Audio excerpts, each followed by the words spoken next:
globally around the world has a God.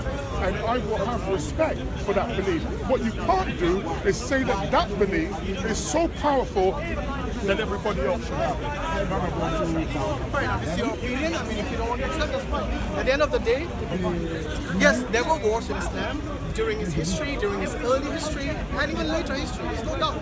I will not say there were no wars. And when you say the peaceful religion, it doesn't mean it was all rosy from the very beginning. You know, when Prophet ﷺ, from the very beginning, since his parents died, since his uncle and his grandfather died, yes, he had been on the receiving end. He and his people, the early Muslims, were driven away from Mecca, from their own houses. They were persecuted to the point where they had to basically run away from their own homes. And what has that got to do with the origins of him being in a cave? You're trying to imply it was all just rosy. It was all what wars has this got to do with? I'm coming to that. So what I'm saying is that yes, they were driven away, they were persecuted, and the same thing if you look at other religions. If you look at the time of, for example, the time of Jesus, yes, he was persecuted. The people that were with him, they were persecuted. To be honest, I don't think any prophet from the past, yes, who has not been persecuted by the people that he was. For example, why do you think Noah had to build an ark? Because he was also persecuted by the people he was trying to convey the message. Now we go back to history and we look at all the prophets. Most of them had to face this persecution from the people. Prophets? Noah, give an example of Noah, give an example of Jesus, example of Moses. The Pharaoh wanted to basically kill all the Hebrews and the Jewish people at that time, and they were persecuted. So Muhammad ﷺ and his companions were no exception to this persecution. Because when you spread the truth, when you want to spread saying yes, believe in one God, not these 360 idols, do not believe this paganism, I would call it paganism because it involves idol worship. Based on what? That's fine. We'll do the. Sir, let me finish and then you can interject, my friend. Based on what? Because you're doing what you're doing now. You're proselytizing. Do you understand? And you're not giving an answer. I will give an answer to the question in my way if you don't mind. But let me just say, if you stop interrupting me, then I can finish. Sir, I did not interrupt you with all due respect. You've been speaking here at least 15-20 minutes. You can interrupt me. I told you can interrupt me. No, but I don't want to. That's not how I dialogue. That's not the point. It's not that the point. Is the point. It's Hyde Park. We can't get a point across if we keep interrupting. And this is the problem that I have with Muslims. Which is what? Let me tell you what happens. Anytime somebody, I'll speak for 10 seconds. Anytime someone says something in an intellectual, clear, concise manner, which goes against the doctrine that you've been taught, the first thing you do is raise your voice, interrupt them, and try to throw them off. I understand. Hold on, did I interrupt you? Or you interrupted me? No, you did, but that's fine. Don't try to put what you believe is righteous, yes? Thinking that I'm the one who interrupted. Sir, when you look, I've only spoken from an Islamic perspective. No, that's what you think. No, that's I'm telling you as a fact. For example, when you said... Tell me where I've lied. Where you have lied? Yeah, just tell me where I've lied. I didn't say you lied.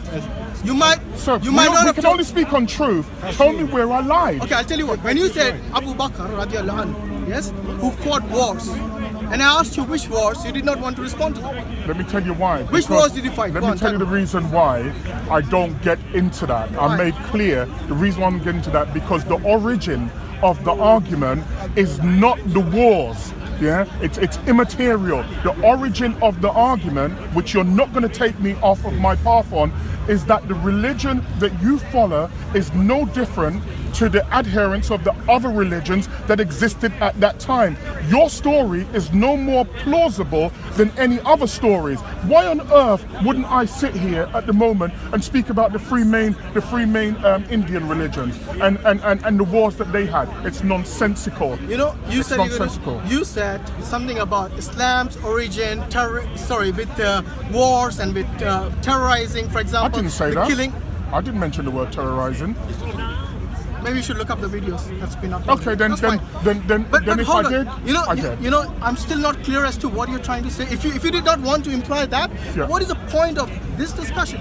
You tried to imply that Islam's origin wasn't peaceful, in other words. Is that what you're trying to say? Isn't that what you're trying to say? No. You can't put me in the face. I'm saying... I'm asking you, I'm not telling you. I'm saying amongst many other things, amongst any other things, I would have expected that if someone makes a claim, a claim that no other religion that I've ever heard of makes, whereby it says that there is no other prophet yeah, after Muhammad, and I'm saying that's an incredible claim. That's no other prophet after Muhammad. I then want to see the results of what that religion says and what it does. And so I look at the religion again, and I look at the caliphs, do you understand? And I look at the murder and the tyranny that surrounded it. Now, you may well say there was war at that time. That may well be the case, and I knew that there was war at the time. No, you did say that. If you heard me, what I said was all the prophets and their companions before were persecuted. Sir. Do you disagree with that? All the prophets were persecuted from the region of the world that you're talking about. Which is? What the region of the world that you're speaking about. Oh, you're talking only about the Abrahamic faith. Is that what you're talking about? That's right. Oh, okay, the Abrahamic faith is a problem. The Abrahamic faith. Okay, yeah, good. right. So now we're getting somewhere. all of the Abrahamic faiths, yeah, make that particular claim. The point that I'm making is that the world extends beyond the Abrahamic faiths. So I'm asking, how was it, because I can tell you, I already know the answer, yeah, but I'm asking, how was it that Islam, for example, and Christianity, do you understand, has spread across the world? Because as far as I'm concerned, they are expansionist religions. They are expansionist religions. There is a reason today when my daughter... Are you somehow trying to say Islam spread by the sword? Why didn't you just say? Well, hold on a second. No You can't put words in my mouth. No, but that's what you're trying to say, isn't it? Well, Come hold on. a minute. There's no... I mentioned expansionist religions, plural. Okay, yeah. I didn't say singular. And so, just for people who are not aware, the Abrahamic faith is Judaism. They understand Christianity and Islam. I'm saying when my daughter and I had a discussion today, and she was speaking about why is it that you can go to certain countries in the world and they only speak English, for example. I was trying to explain to her how religion has spread across the planet. Now, if you look at what we were speaking, that's what we were speaking about, right? If you look at the world, there are two constants that run through it, as far as I'm concerned, within the Middle East, stroke Africa, and the Western world. It's the spread of expansionist religions. Now, if all the religion did was to take their book and say, here's the book, you can either accept it or not accept it, I would say that is fine, because people have a right to any belief that they wish. Interrupt me anytime you wish. They have because we have gone away from the point again. I still want to know what's the point you're trying to debate here. The point every time you change the goalpost for some reason. Every time I ask you a question, you change the goalpost. I have not gone away from the point. You don't understand. What is the main contention? I just want to... Can I just say to you? The Abrahamic faiths are expansionist. Let me, because I said this is... The other religions, I'm telling you, have you ever... This is happening. No. This happens You asked me to jump in. all the time. And that's the reason why earlier I said if you came to Hyde Park once upon a time, you could have political discussions and so on and so forth. And now it's just a big outside mosque. If you go against whatever the prevailing, if you go against whatever the prevailing belief is, they don't wish to hear, because essentially, I still don't know what the discussion is. Well, I think that you do. I think you're changing the goalposts every time. Every time I ask you a question about Islam, with regards to what you said, you asked me what is one thing that you lied about. I asked, okay, you did not lie, but some things you missed out, the key points. For example, I asked you about Abu Bakr radiallahu anhu. Tell me what was the wars that he fought for. Let's see if you know that. Hold on, this is the classic bait and switch. See what I mean? Bro. See what I mean? You want to answer the question. Classic bait and switch. Because if I answer... How's that switch? Didn't you mention that? Well, hold on a minute. Didn't you mention that? I'll answer it for you. So he's asking you. Go ahead.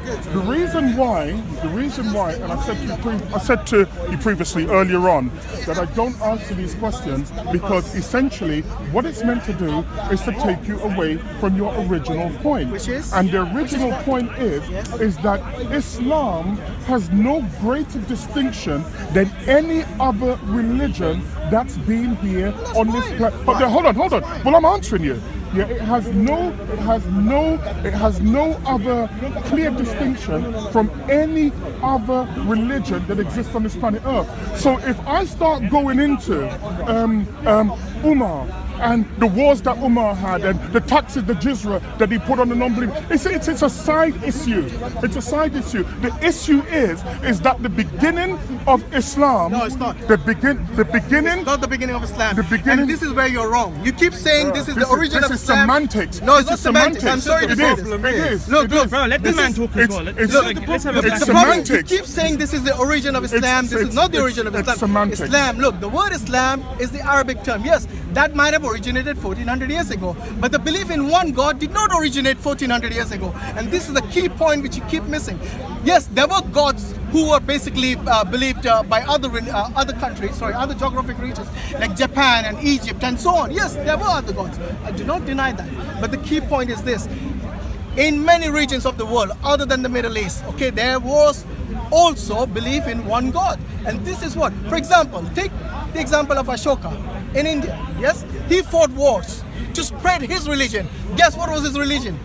Do you know? I've no idea. Buddhism. Yes, this was a Buddhist king in India who was